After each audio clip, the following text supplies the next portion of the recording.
to turn now to our new series called Raising Good Men. Every day it seems like there are new sexual harassment allegations, so we're going to take a closer look at what it takes to raise men who will be respectful of women. We're going to focus on 3 different age groups with very different takeaways. This morning we start with 7 to 10-year-olds, and ABC's TJ Holmes sat down with a group of them. A very enlightening interview. You learn a lot when you talk to kids, certainly this age, and parents have been watching all these allegations come out day in, day out against these powerful men, and why not? Would they not be asking, I don't want my child to grow up to be like that, so what should I be doing? Should I be doing something differently? Are there signs I should be looking for? And talking to these kids, it's clear that their opinions about girls are already starting to take shape. Allegations of sexual harassment has been now suspending him. Forced to apologize. 2 months, more than 24 prominent men facing accusations of sexual misconduct and harassment. With all these allegations of disturbing behavior, it prompts the question, how do you raise good men? We start with a panel of young boys. What does it mean to be a good man? Treat people fairly, no matter what skin color or gender. Yeah, to open doors for women. You have to respect. We sat down with 6 students, ages 7 through 10, at a Houston area Boys and Girls Club, some participants in their Passport to Manhood program. The word respect, what do you think when you hear that word? Well, Good. Out of the chair on this one, yes. Respect means to behave. Okay, all right. Listen to the teacher. it means personal space, manners.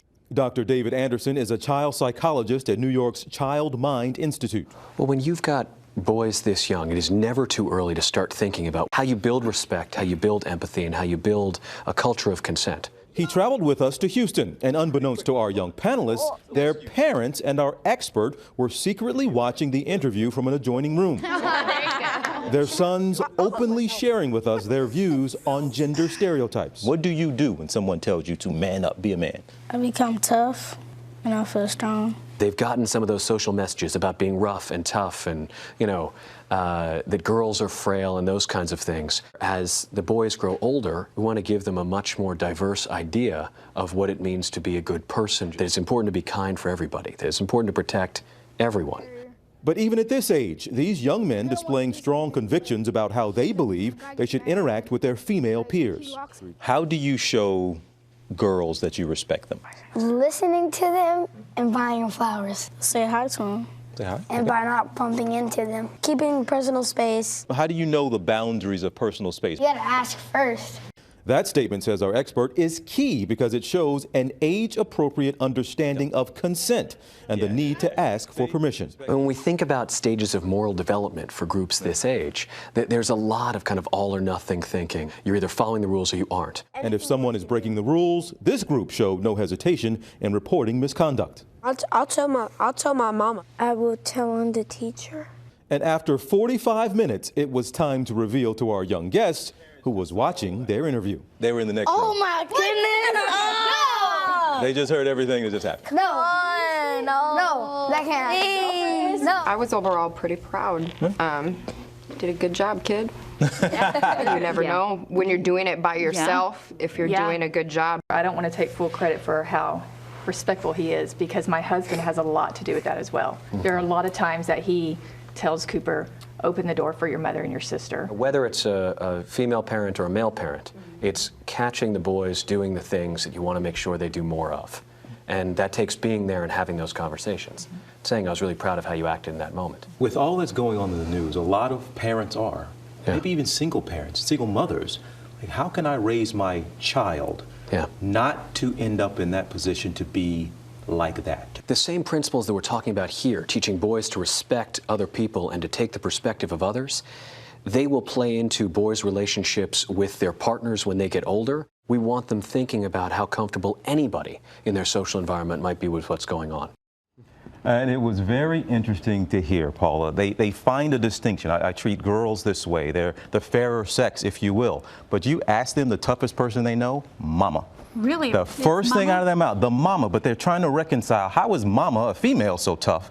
but I can't treat this 7, 8-year-old classmate. Into that girl in the yes, hallway. It is. That's how you respect the women. It was so interesting to hear these kids. You did a great job. Oh, they're fun. We want to bring in Dave Anderson to continue the conversation. We saw you in the piece, and you mentioned the importance of parents and having a positive role model. But how do you find good role models and good influencers on your children? I think the first point that we think about is just that good people are good role models. So it doesn't necessarily have to be a male or a female.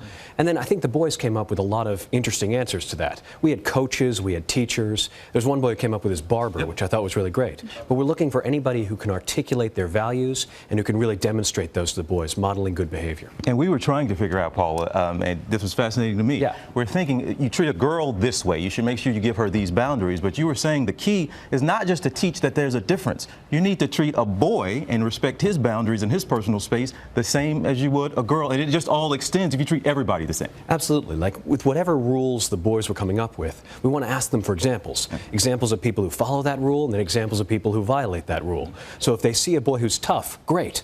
But then we were asking them, where do they see women who are tough? They all mentioned their mothers. But then we got blank looks for how their mothers became that tough. And whether or not their mothers were the delicate ones. That's how we became that absolutely. tough, right? There you go. So you say this age group, it was 7 to 10, right? 7 to offers a unique opportunity and a window of influence. So how do we capitalize on that?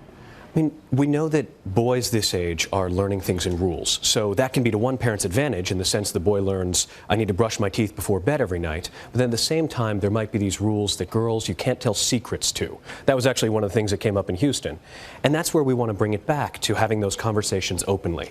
For parents to give examples of girls they can tell secrets to, and to ask the boys for more specific examples of the kids in their class they can trust and not trust.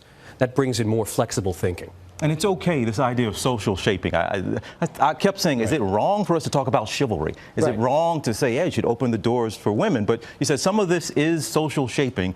But again, it goes back to the key. Open the door for a guy. Open the door for a person. It was all a matter of general respect. Right. I mean, social shaping can be great in certain ways. It teaches us values like being nice to each other and, do unto others as you would do, that kind of thing. But at the same time, we want to look at the rigid rules, the ones that might get us into trouble, and those are the ones that we try to question. Right. Dr. Dave Anderson, TJ, great job with those little boys. And I spoke with middle schoolers, and we're going to have, excited to bring that to you tomorrow, How to Raise Good Men. Well, hey there, GMA fans. Robin Roberts here. Thanks for checking out our YouTube channel. Lots of great stuff here. So go on, click the subscribe button right over here to get more of awesome videos and content from GMA every day, anytime. We thank you for watching, and we'll see you in the morning on GMA.